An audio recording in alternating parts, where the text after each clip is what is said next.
Avant d'aller plus loin, je vous propose de prier ensemble. Prions. Notre Dieu, merci parce que tu es un Dieu glorieux, un Dieu qui est loin au-dessus de nous, qui est tout-puissant, qui règne sur ce monde. Mais tu es aussi un Dieu qui est proche, tu es un Dieu qui veut communiquer avec tes créatures, et tu es un Dieu qui nous a parlé à travers la Bible. Nous te prions que tu puisses nous rendre attentifs à ta parole ce matin, que tu œuvres dans nos cœurs par ton esprit, pour qu'on puisse voir la grandeur de Jésus. Je te prie que tu m'aides à communiquer fidèlement ta parole, et que tu viennes à mon secours dans ma faiblesse, et que tout soit fait pour ta gloire. Dans le nom de Jésus. Amen. J'ai une question pour vous. À réfléchir simplement dans vos têtes, pas besoin de répondre à voix haute. Quel est le plus grand besoin de ce monde ? Quel est le besoin principal de l'humanité ? Et même plus d'un point de vue individuel, de quoi les êtres humains, vous et moi, avons-nous le plus besoin ? Probablement, si on posait la question dans la rue, on aurait toutes sortes de réponses. Certains diraient peut-être que le plus grand besoin de ce monde est un besoin écologique. On a besoin de prendre conscience de ce qu'on fait à notre planète et d'avoir des réformes à ce niveau-là pour prendre soin de notre planète.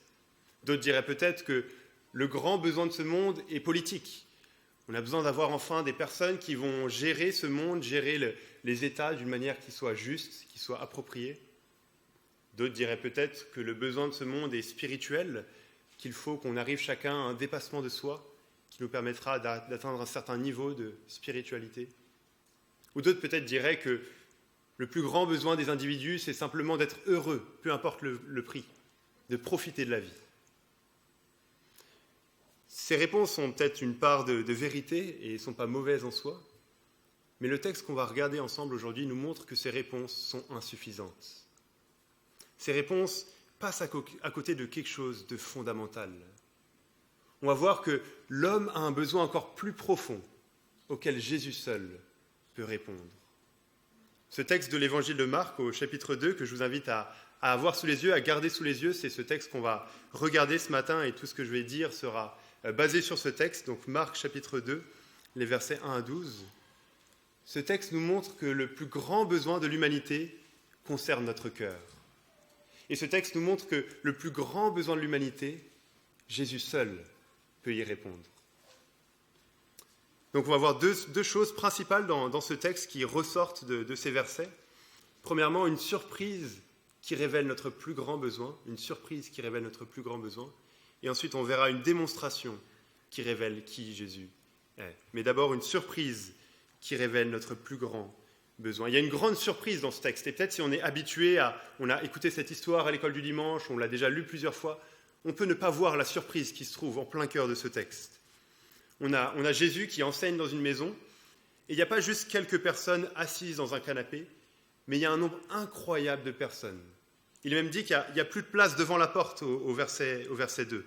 Il n'y a plus de place dans la maison, c'est bondé. La maison est pleine à craquer. Pour venir à Carcassonne, j'ai pris le TGV jusqu'à Montpellier, et puis j'ai pris ensuite le TER depuis Montpellier. Et c'était impressionnant, je n'avais jamais vu ça dans le sud de la France, mais le TER était plein à craquer. On était dans les couloirs avec nos valises, et puis on se passait les uns sur les autres pour essayer de sortir du TER. Je me croyais dans le métro à Paris, mais non, on était près de Carcassonne. Mais c'est un peu comme ça qu'il y a dans cette histoire, c'est plein à craquer, il n'y a plus de place pour se déplacer. Impossible de se frayer un chemin jusqu'à Jésus. Puis là, on a le toit qui s'ouvre et 4 hommes qui descendent un paralytique. Alors les toits à l'époque n'étaient pas comme les toits qu'on connaît aujourd'hui, c'était des toits plats où on pouvait monter, mais c'était quand même c'était pas des toits qui étaient faits pour être ouverts. Je ne sais pas quelle était la réaction du propriétaire de la maison, ça ne nous est pas dit ici, mais ce qui est souligné, c'est la foi de ces hommes. Au verset 5, Jésus voit leur foi, il est dit. La foi de ces 4 hommes et du paralytique qui sont déterminés à voir Jésus. Déterminés à voir Jésus. Parce qu'ils croient que Jésus est puissant pour guérir. Et ils sont prêts à tout pour aller jusqu'à Jésus. Ils avaient probablement entendu parler de la renommée de Jésus. Dans cette histoire, on est seulement au chapitre 2 de l'évangile de Marc. Mais déjà, dès le chapitre 1, Marc nous raconte toutes les guérisons que Jésus a accomplies, tous les miracles que Jésus a faits. Par exemple, dans les versets 33 et 34 du chapitre 1, il écrit que toute la ville était rassemblée devant la porte. Jésus guérit beaucoup de personnes qui souffraient de diverses maladies. Jésus a fait des miracles en pagaille. Et c'est là qu'on arrive à notre surprise dans ce texte. Jésus dit à notre paralytique quelque chose auquel on ne s'attendrait pas du tout. Parce qu'en connaissant la puissance de Jésus pour guérir, en connaissant tout ce que Jésus a fait selon l'évangile de Marc jusque-là, qu'est-ce qu'on s'attendrait à ce que Jésus dise à ce paralytique qui est devant lui? Probablement quelque chose comme « Tu es guéri, lève-toi et c'est bon, l'histoire est terminée, Jésus peut continuer à enseigner comme il faisait. » Mais ce n'est pas ce qui se passe. Ce n'est pas ce que Jésus dit, pas tout de suite en tout cas. Dans le verset 5, Jésus dit, regardez avec moi, « Voyant leur foi, Jésus dit au paralysé, « Mon enfant, tes péchés te sont pardonnés. » C'est surprenant comme réponse. Ce paralytique est amené jusqu'au pied de Jésus. Jésus a fait un nombre incroyable de miracles jusque-là, a guéri un nombre impressionnant de personnes. Et qu'est-ce que Jésus fait? Il lui donne le pardon de ses péchés. On aurait presque envie de dire, mais Jésus, c'est pas pour ça qu'il est venu. On aurait presque envie de penser que Jésus répond à côté de la plaque. Jésus, tu t'es trompé, c'est pas ça qu'il voulait. Mais Jésus ne répond pas à côté de la plaque. En disant ça, Jésus donne une leçon très profonde sur le plus grand besoin de cet homme et sur notre plus grand besoin à chacun de nous. Avant même le besoin d'être guéri, si important que ça soit, cet homme a besoin du pardon de ses péchés. C'est ça le plus important. Ça ne veut pas dire que le fait qu'il était malade n'était pas important. Jésus va le guérir dans la suite de l'histoire, il va régler ce problème, il va le prendre au sérieux. C'était un de ses besoins, mais ce n'était pas son plus grand besoin. Son plus grand besoin, c'était d'avoir ses péchés qui soient pardonnés, avant même la guérison physique, avant même un besoin relativement important, avant même tout ce qu'il y a dans ce monde. Et c'est pareil pour nous. Notre plus grand besoin, c'est d'avoir le pardon de nos péchés. Peut-être que ça vous semble surprenant d'entendre ça, ou peut-être même que ça vous choque de dire « mais notre plus grand besoin, c'est le pardon des péchés, vraiment ?» Mais voyons ensemble ce qu'est le péché, mais aussi la conséquence du péché. Et ça nous aidera à réaliser combien c'est vrai de dire que notre plus grand besoin, c'est le pardon des péchés. Donc d'abord, ce qu'est le péché. Le péché, ce n'est pas quelque chose de mignon. On dit souvent un péché mignon. Mais le péché tel que la Bible le présente n'est pas quelque chose de mignon. C'est quelque chose de grave. C'est le fait d'avoir transgressé ce que Dieu demandait de nous. C'est le fait d'avoir offensé volontairement la personne la plus haut placée de l'univers, notre Créateur. C'est vouloir régner sur le trône à la place de Dieu. C'est vouloir vivre comme nous on veut et pas comme lui il veut. Un ami à Bruxelles donne souvent cette illustration que le péché, c'est faire une tentative de coup d'État, mais à l'échelle céleste. Un coup d'État envers Dieu lui-même. Quelle offense! Je pense que la plupart des gens aujourd'hui seraient prêts à reconnaître que le monde va mal, que la société n'est pas foncièrement bonne, qu'il y a des choses vraiment mauvaises. Il n'y a qu'à regarder les infos, c'est juste terrible tout ce qu'on voit. Mais de là à reconnaître que je vais mal, que je suis le problème, que le problème de ce monde est individuel, concerne le cœur de l'être humain, là c'est autre chose. On a plus de mal. Pourtant Jésus a enseigné clairement là-dessus. Un peu plus loin, dans l'évangile de Marc, au chapitre 7, Jésus va montrer que le péché, c'est quelque chose qui se trouve dans le cœur de chaque être humain. Je vais juste lire ces versets dans Marc 7, les versets 21 et 23. Jésus dit « C'est de l'intérieur, c'est du cœur des hommes que sortent les mauvaises pensées, les adultères, l'immoralité sexuelle, les meurtres, les vols, la soif de posséder, les méchancetés, la fraude, la débauche, le regard envieux, la calomnie, l'orgueil, la folie. Toutes ces choses mauvaises sortent du dedans et rendent l'homme impur. » Ce n'est pas ce qui est extérieur qui corrompt l'homme, qui le rend mauvais, mais c'est l'homme qui rend les autres choses mauvaises, impures. L'homme par nature n'est pas bon, mais il est mauvais. Il est impur. Ça, c'est ce qu'est le péché. Et quelle est la conséquence du péché? Ça a des conséquences parce que le péché est grave, pas parce que Dieu serait injuste ou cruel, mais parce que Dieu est saint. C'est-à-dire qu'il est parfait, il est totalement pur. Il ne peut pas voir ni tolérer le mal. C'est totalement contraire à la nature de Dieu d'entrer en contact avec le mal. C'est comme si on voulait mettre ensemble deux substances chimiques qui seraient opposées. Ce n'est pas possible, ça explose. C'est pareil avec Dieu qui est saint et nous qui sommes pécheurs. Et il faut aussi être conscient que la punition qu'on reçoit est proportionnellement aussi grande que la personne qu'on a offensée. Plus la personne qu'on a offensée est grande, plus la punition qu'on mérite est grande. Et il y a une illustration que j'ai entendue, je pense que c'était de Hicham, donc je cite les droits d'auteur, il y a quelques années, pour ne pas avoir de problème avec la justice. Non. Une illustration qui aide vraiment à comprendre ça. Imaginez que ce matin, je mette une claque à mon ami Johnny, je ne vais pas le faire, t'inquiète pas. Je mets une claque, voilà, peut-être il va se dire « Mais Benjamin, qu'est-ce qui t'arrive ?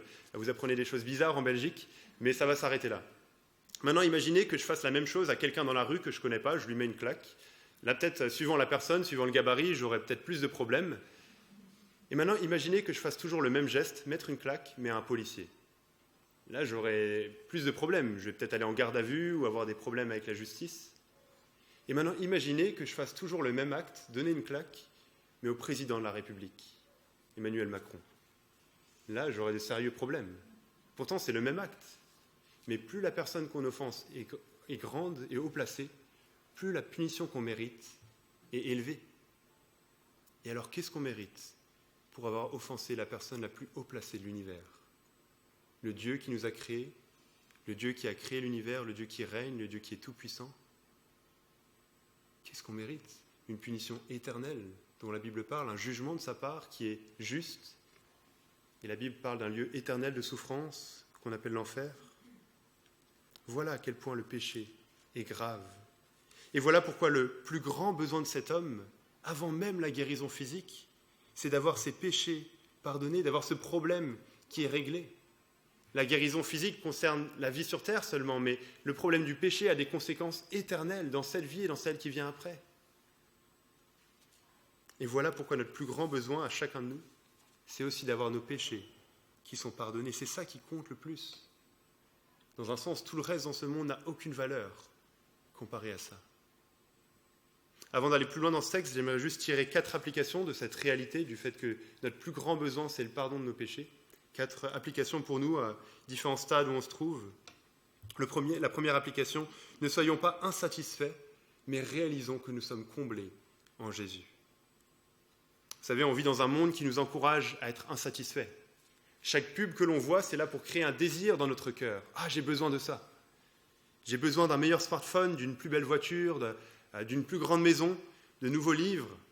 J'ai besoin d'être plus musclé, de voyager plus, d'avoir plus de followers sur Instagram, d'être plus populaire dans mon entourage. » Une foule de besoins qui ne sont pas comblés. Il y a un sentiment d'insatisfaction qui plane. Notre cœur est rempli de vide qu'on cherche à combler avec ce qu'on voit autour de nous. Et pourtant, toutes ces choses avec lesquelles on cherche à remplir notre vie ne sont pas notre plus grand besoin. Ça peut être aussi le cas dans d'autres grands domaines de la vie, comme le mariage par exemple. On se dit « Ah, dès que j'aurai trouvé l'âme sœur, tout ira bien, je serai comblé, il n'y aura plus de problème, je serai satisfait, ma vie sera parfaite. » Alors probablement les personnes qui sont mariées ici pourront nous dire que le mariage ne règle pas tous les problèmes, mais aussi ce texte nous montre que ce n'est pas ça notre plus grand besoin, ce n'est pas ça qui va nous combler. On peut aussi ressentir ce sentiment d'insatisfaction dans la vie chrétienne. On se dit « Mais j'ai besoin d'arriver à tel niveau de la vie chrétienne. Il faut que j'arrive à lire ma Bible 1 heure chaque matin et là, tout ira bien. Là, je serai comblé. » Ou alors on se dit « J'ai besoin de vivre des choses fortes avec Dieu, d'avoir vraiment de ressentir des émotions, des sentiments forts et là, tout ira bien.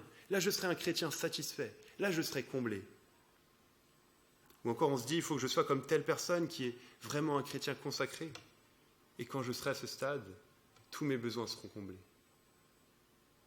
Mais ce n'est pas juste de raisonner comme ça. Quel est notre plus grand besoin ? Le pardon de nos péchés. C'est ça qui est fondamental, le plus important. Et si nous avons cru en Jésus, si nous avons placé notre confiance en Jésus, alors ce besoin a été comblé.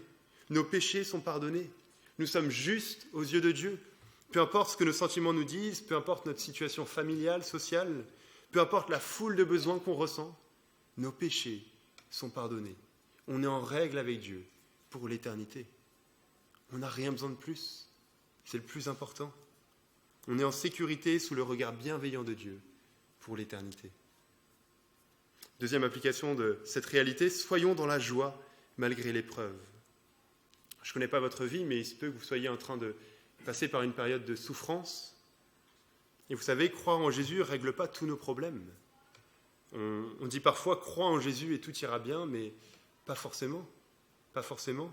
Oui, sur le plan spirituel, on est réconcilié avec Dieu, nos péchés sont pardonnés justement, et ça c'est extraordinaire, tout va bien pour notre âme. Mais sur le plan de cette vie sur terre, devenir chrétien n'est pas la garantie d'une vie sans souffrance. Contrairement à ce que Joel Osteen ou d'autres prédicateurs de l'évangile de prospérité disent, notre meilleure vie n'est pas maintenant, notre meilleure vie est après, dans la gloire avec Dieu, dans un monde parfait, sans souffrance. Mais sur cette terre, on connaît encore les luttes, le découragement, la souffrance, les épreuves, même en tant que chrétien. Ça fait partie de la vie de disciple. Le rejet d'un ami ou de notre famille parce qu'on est devenu chrétien. Lutter contre le péché pour rester pur. Être intègre dans son travail malgré tout. Les sacrifices qui ont entraîné notre foi en Jésus. Des souffrances qu'on peut vivre et bien d'autres choses. Mais dans tout ça, nos péchés sont pardonnés. Dans la souffrance, on peut connaître la consolation et la joie de savoir que notre plus grand problème a été réglé. C'est comme si on avait une maladie mortelle et qu'on est guéri de cette maladie mortelle et que maintenant on avait un simple rhume. Le rhume n'est rien comparé à cette maladie mortelle. C'est la même chose, nos péchés sont pardonnés. Et dans un sens, même si la souffrance reste une réalité, si on prend du recul et qu'on considère cette réalité, alors notre souffrance peut paraître même légère à la lumière du pardon des péchés qu'on a en Christ. Et on sait de toute façon qu'un jour, cette souffrance prendra fin. Alors soyons dans la joie si notre plus grand besoin a été comblé, et en relisant ça, tous les soucis, les inquiétudes, les problèmes de notre vie perdent un peu de leur importance. Ce n'est pas qu'ils ne sont pas importants et qu'on ne doit pas chercher à les régler, mais en comparaison à notre plus grand problème qu'on avait, le jugement de Dieu qui était sur nous et qui a disparu, alors tous les soucis de la vie perdent du relief. Tout va bien pour notre âme. Même si cette vie sur terre est parfois triste et décourageante, on sait que notre âme est en bonne santé et qu'on vivra dans la présence de Dieu pour toujours, parce que nos péchés ont été pardonnés. Troisième application, un peu plus rapidement, parlons aux autres de leurs plus grands besoins. Si c'est notre plus grand besoin à nous, c'est aussi le plus grand besoin de ceux qui nous entourent, et ça peut nous amener à leur parler de ça. Non seulement se réjouir qu'il ait été comblé par nous-mêmes, mais désirer qu'il ait été comblé pour nous-mêmes, mais désirer que pour d'autres, ça soit une réalité aussi. Pour nos amis, nos collègues, notre famille, leur plus grand besoin, c'est qu'ils aient leurs péchés, qu'ils soient pardonnés.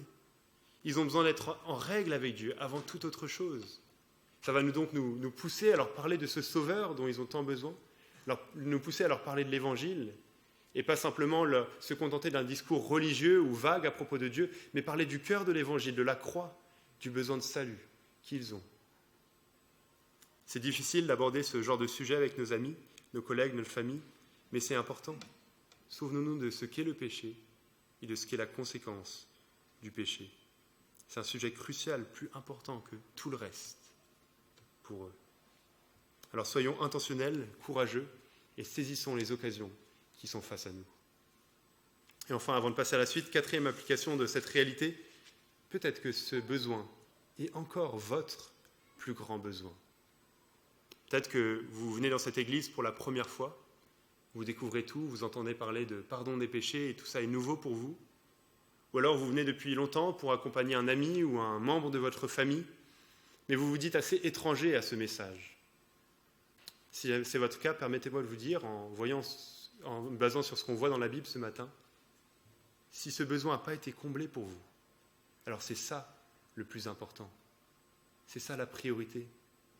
Vous n'avez pas besoin d'une religion pour vous réconforter. Vous n'avez pas besoin d'aller à l'église pour satisfaire un besoin religieux. Vous n'avez pas besoin de saupoudrer quelques miettes de christianisme sur une vie déjà bien remplie simplement pour satisfaire votre conscience. Vous avez besoin du pardon de vos péchés. Vous avez besoin d'être en règle avec Dieu. Est-ce que vous êtes en règle avec Dieu? Est-ce que vous pourriez vous retrouver aujourd'hui face à celui qui vous a créé dans la paix? Si ce n'est pas le cas, c'est le moment de vous détourner de vos fautes et de vous confier en Jésus pour recevoir le pardon.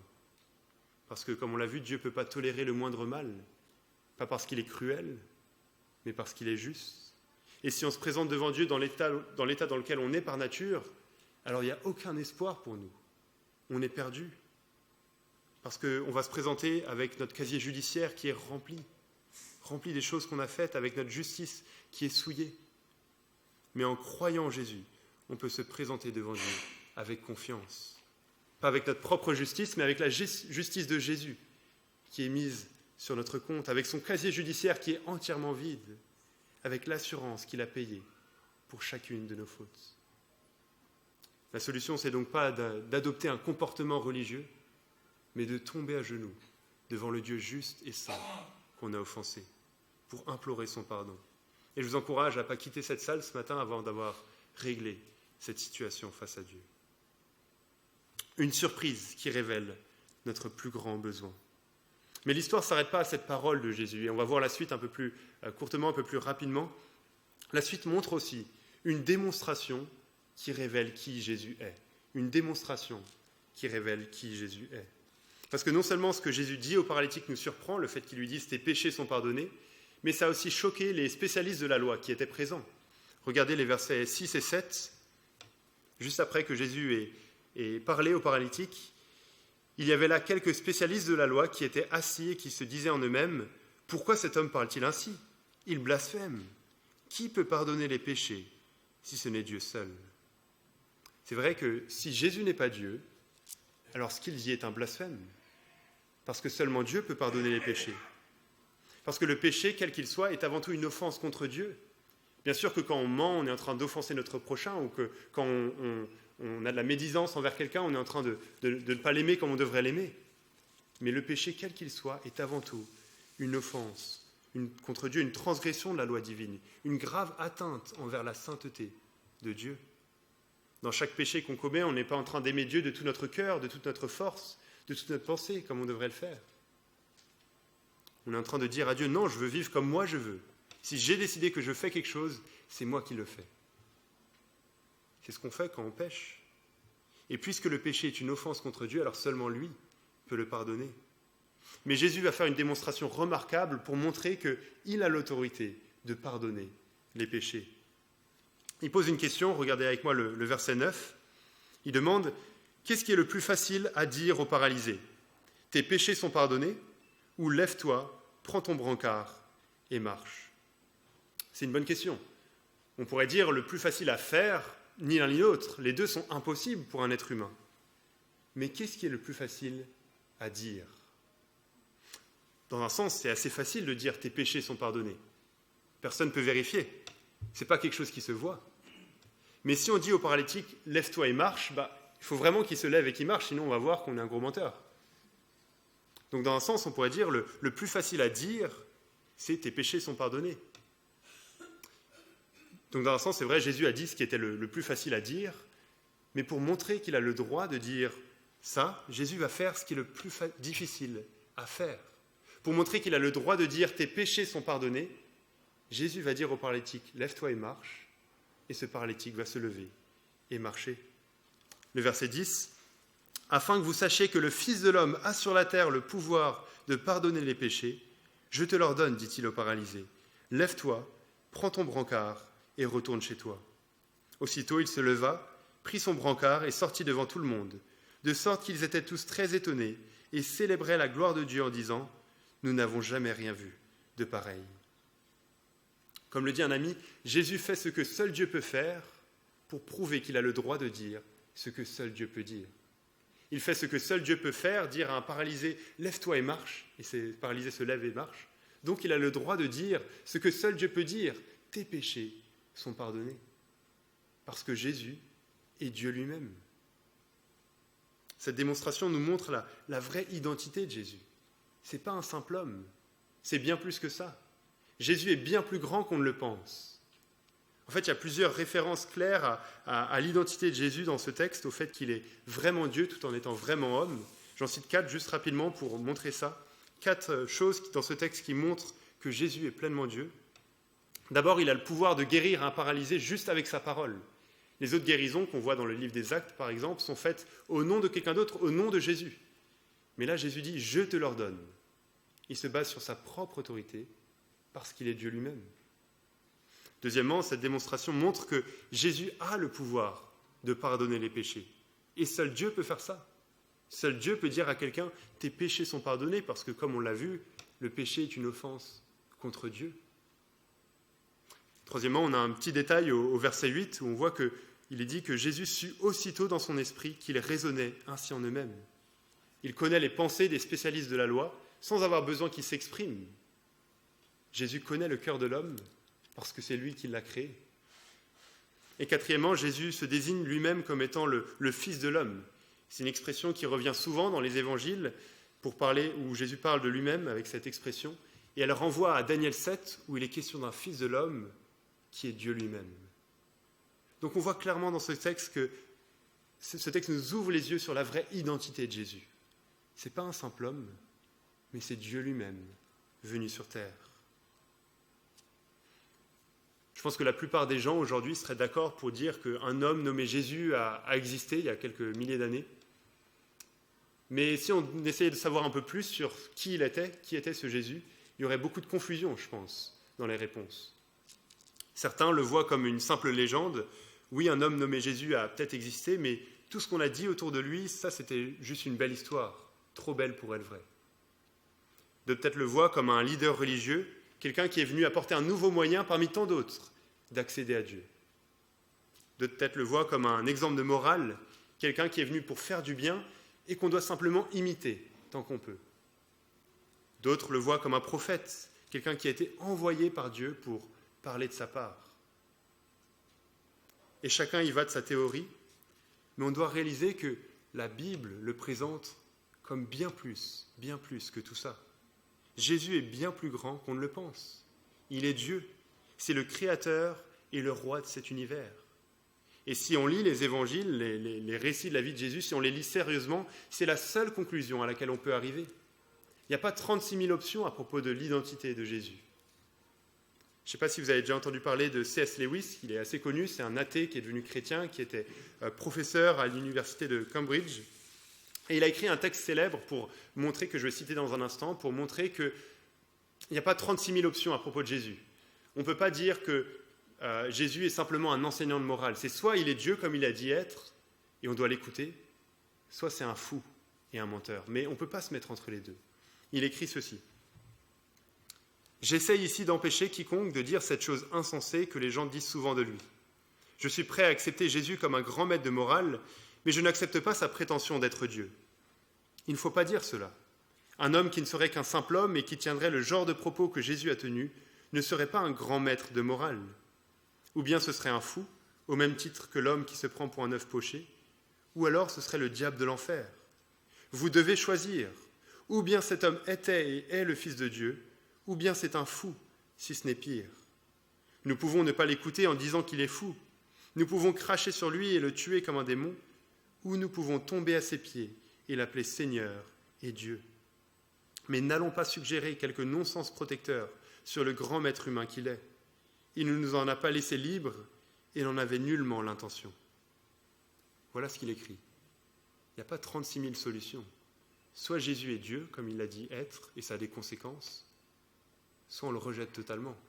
On ne peut pas juste piocher et prendre ce qui nous plaît.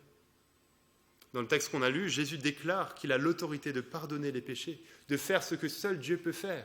Il n'y a pas 36 000 options. Jésus se présente comme étant Dieu lui-même. Dieu lui-même venu sur terre pour nous sauver et qu'on doit donc écouter. Réaliser ça, c'est difficile parce que si Jésus est Dieu, alors ça a des implications concrètes sur nos vies.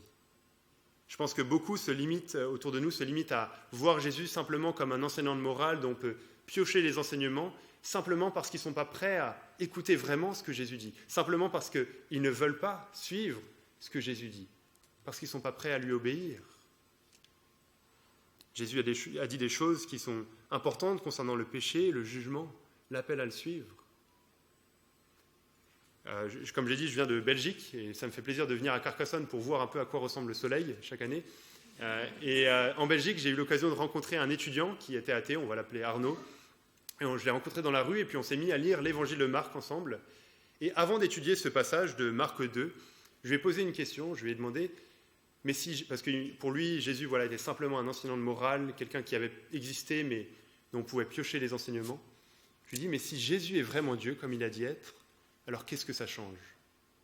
Et là, il était vraiment surpris, il était vraiment travaillé. D'habitude, c'est un gars qui aime vraiment beaucoup parler, qui parle beaucoup, on échange, etc. Et là, il disait plus rien, il disait, mais waouh ! Mais en fait, ça change tout. Ça change tout. Et c'est vrai que si Jésus est Dieu, alors ce n'est pas juste un gars, un enseignant parmi les autres que j'écoute si j'ai envie, dont je peux piocher les enseignements quand ça m'arrange.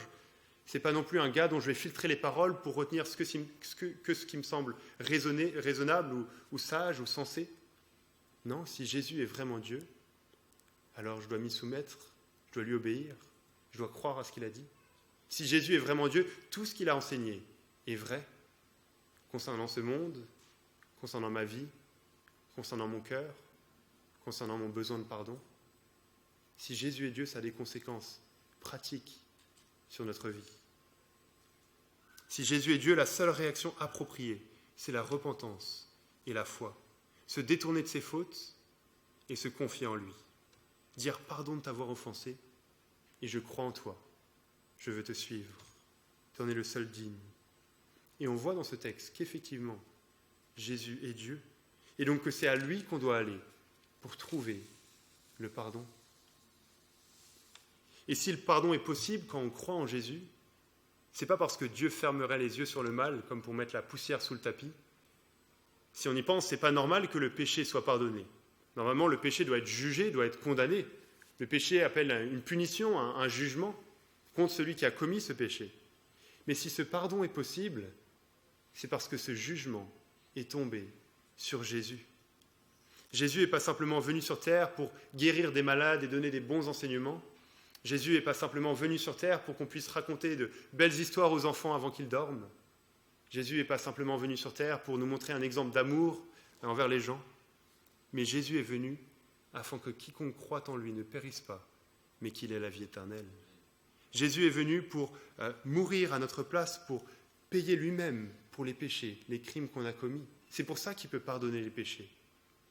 Jésus a accepté d'être mis à mort, crucifié comme un criminel, portant sur lui tout le poids de la souffrance humaine, portant sur lui la condamnation que nos péchés méritent, détournant la colère de Dieu qu'on aurait dû subir, comme un paratonnerre détourne la foudre.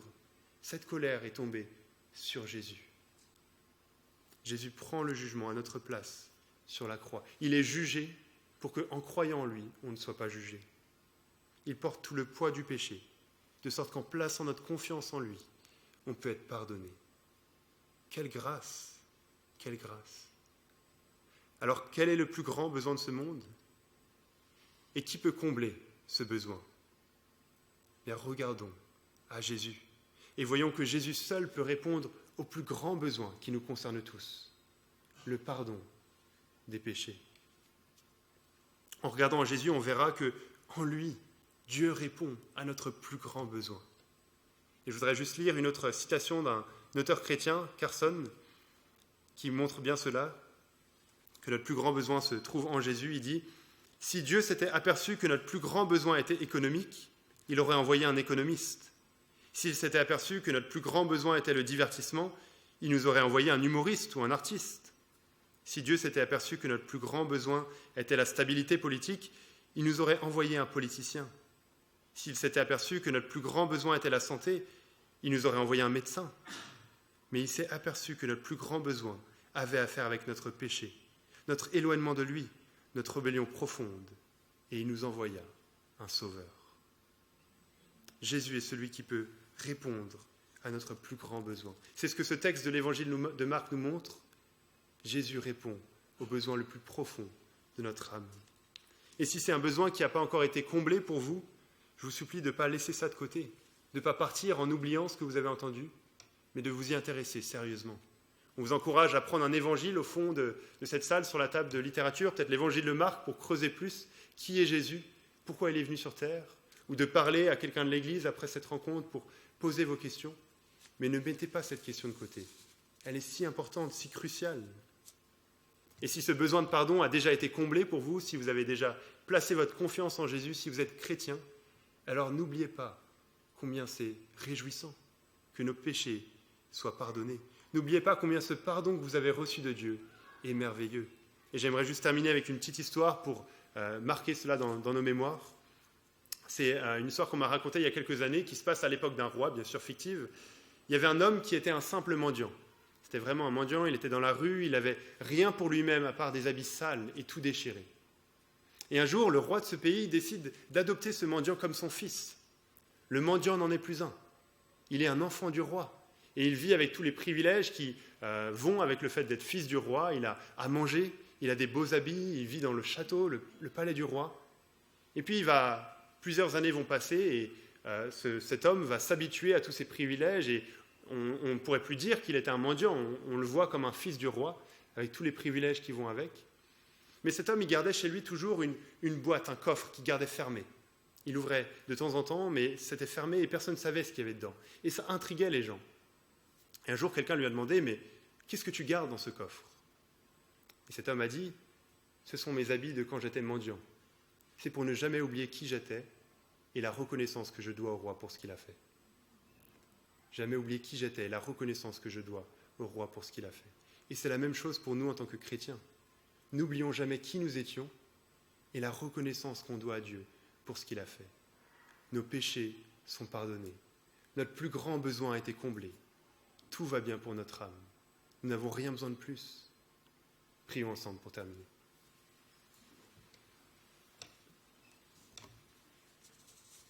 Notre Dieu, on te remercie pour ce texte de l'Évangile qui nous apprend plus sur qui est Jésus et pourquoi il est venu sur terre.